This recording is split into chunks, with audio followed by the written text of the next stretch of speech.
Officer Clara Davies felt the dull ache in her teeth long before she noticed the car.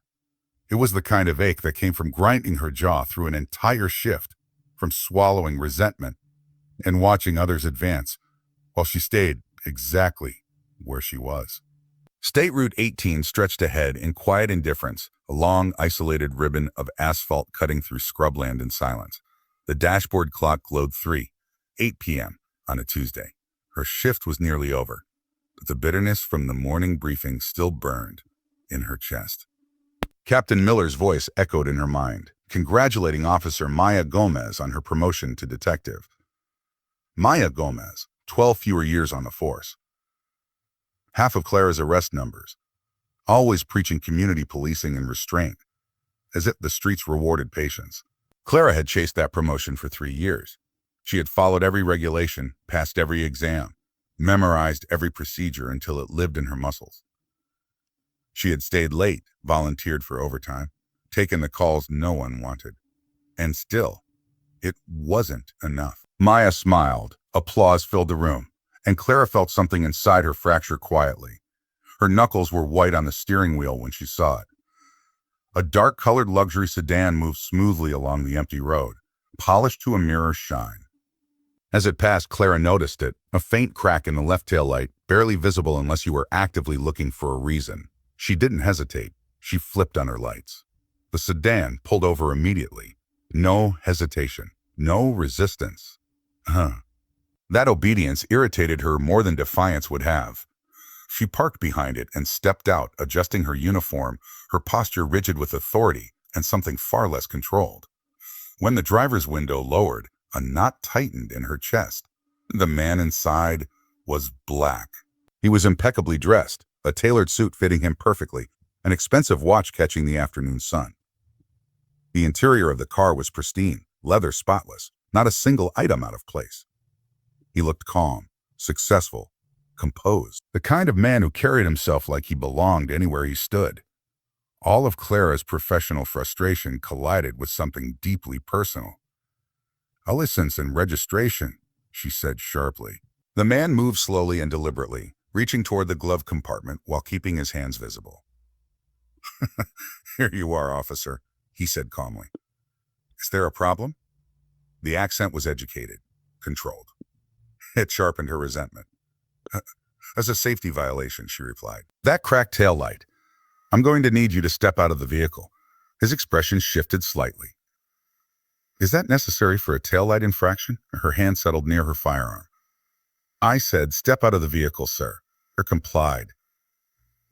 Standing beside the car, he was tall and confident, possessing the things Clara desperately wanted and had been denied. The words escaped her before she could stop them. "How can you afford a car like this?" He stiffened.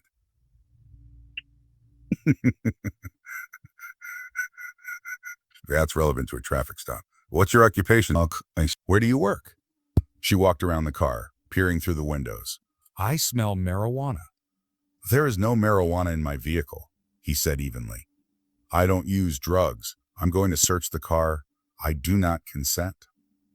"You're driving an expensive vehicle with temporary plates and getting defensive," she snapped. "That gives me reasonable suspicion. I've cooperated fully," he replied. "I know my rights." "A people like you always do," Clara said, contempt leaking into her voice. "A people who think they can buy their way out of anything. People who drive cars they probably stole or paid for with drug money." His jaw tightened. "I want your badge number. I'll be filing a complaint." She laughed harshly. "A 4,291. Officer Clara Davies." He reached into his jacket. "Oh, I'm going to record this interaction." Her hand flew to her weapon. "But don't move. It's my right. Hands up." Now, he raised them immediately. The phone slipped from his hand and struck the pavement. Clara hit him before rational thought could intervene. Her fist slammed into his jaw. Blood appeared at his lip. Driven by a rage stronger than reason, she grabbed his shoulder, spun him violently, and slammed him against the car, forcing him down as he complied. She wrenched his arms behind his back and tightened the handcuffs more than necessary. A car pulled over nearby. An elderly woman raised a phone. "I am observing," the woman said calmly. My name is Judge Eleanor Vance. I know the law, and I'm not interfering. Backup arrived. Officer Chen's eyes moved between the bloodied lip, the expensive suit, and Clara's rigid posture. Detective Richard Thomas arrived next, loyal and imposing. Clara spoke first. The suspect was combative. He reached into his jacket. She feared for her safety.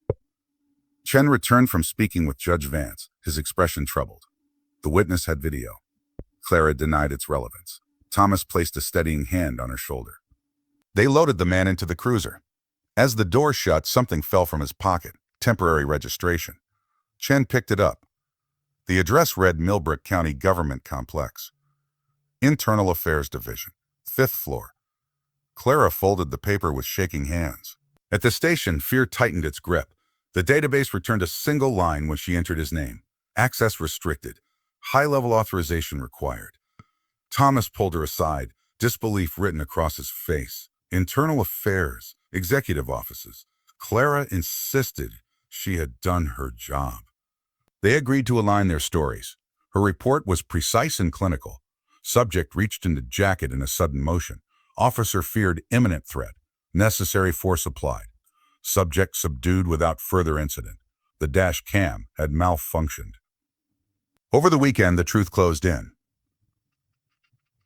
Julian Eugene Hawthorne, Deputy Director of Internal Affairs, brought in to dismantle corruption amid a federal investigation. Sunday night, her phone buzzed. Officer Davies, my office. Monday 9 a.m. sharp. Monday came too fast. She surrendered her badge and weapon. The union rep warned her. Hawthorne was relentless. In the interview room, Hawthorne sat across from her, bruised but calm. 2 investigators flanked him. He read her rights and asked her to speak. She repeated her story word for word. He slid photographs across the table, his injuries, the scene, a timestamp proving the witness was present from the beginning. Then he played the video, her voice, her contempt, her fist, his compliance. Hawthorne paused the screen. Would you care, he asked quietly, to revise your account of the facts? Clara didn't answer immediately. The room felt smaller, the air heavier. The hum of the overhead lights pressed against her ears as she stared at the frozen image on the tablet. Her own arm extended. Her fist caught mid-strike. Julian Hawthorne's head turned from the impact. There was no mistaking it. No angle that softened it. No frame that suggested fear or confusion. It was violence, clean and undeniable. She swallowed. The video doesn't show what happened before, she said carefully. You don't hear the threat. You don't feel the moment. Hawthorne studied her, not with anger, but with something colder. I felt the moment, he replied. And I heard every word. One of the investigators leaned forward. Officer Davies, are you maintaining your original statement? Yes, Clara said, her voice steady despite the pounding in her chest. I feared for my safety. Hawthorne nodded slowly, as if confirming something to himself. He turned off the tablet. Then we're done for today. She blinked. That's it? For now. He stood. You'll be notified of the next steps. Clara walked out of the building on legs that felt hollow. The sun was bright, almost mocking. Her phone buzzed before she reached her car. Thomas, they pulled me in too. Played the video. I stuck to it. She typed back with shaking fingers. Good. We stay consistent. But consistency didn't quiet the fear. That night, sleep never came. Every time she closed her eyes, she saw the phone hitting the pavement, heard the sound of her own fist connecting, felt the sick certainty that something irreversible had been set in motion. 2 days later, the notice arrived. Formal internal charges. Excessive use of force. Conduct. Unbecoming. False statements. Her attorney warned her the case was airtight. Video. Civilian witness. Medical records. Pattern indicators pulled from her prior stops. Things she'd never worried about before now arranged into a narrative she couldn't escape. The press got hold of it by Friday. A blurred screenshot from Judge Vance's video ran on every local station. Internal Affairs Deputy Director assaulted during traffic stop, the headline read.